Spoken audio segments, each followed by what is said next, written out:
Assalaamu calaykum asxaabta ku xiran YouTube channelkeena iyo Facebook page-keena. Waxaa laga yaabaa inaad aragto waxyaabo ka yaabin ku nooshay dunida korkeeda sida qisadan hadda idiin soo wado oo kale.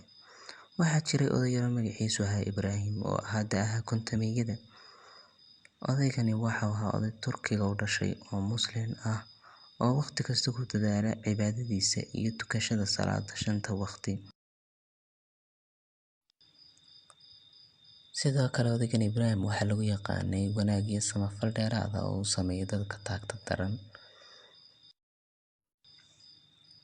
Ibraahim waxa uu lahaa dukaan uu ku iibiyo macmacaanka iyo khudradda iyo waxyaabaha kale ee looga baahan yahay aqalada. Ibraahim dukaankiisa waxaa ku dhowaa qoys Kiristana. Waayahay xariif sheekadu haddaba halkan ay ka bilaabantay. Waxaa jiray wiil yar oo magaciisu ahaa Jade waxa uu kasoo jeeday qoyska Kiristaanka ah ee ku dhow dukaanka Ibraahim. Jade maalin kasta waxaa loo soo diri jiray khudradda uu u qaadayo xaafadda. Jade kaliya kuma ekayn inuu qaado khudradda, laakiin waxa uu xadi jiray box chocolate ah oo uu ka xadi jiray dukaanka Ibraahim. Maalin maalmaha ka mid ah Jade waxa uu qaaday khudraddii balse waxa uu ilaaway box-ka chocolate-da ah oo uu xadi jiray.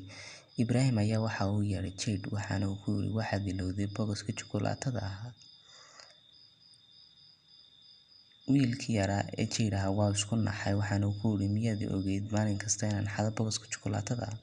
Ibraahim waxa uu ku jawaabay haa waan ku ogaa balse maanta anaa ku siiyay ee iska qaado.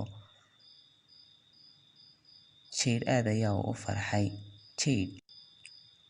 Jade iyo Ibraahim waxay noqdeen dad saaxiib ah.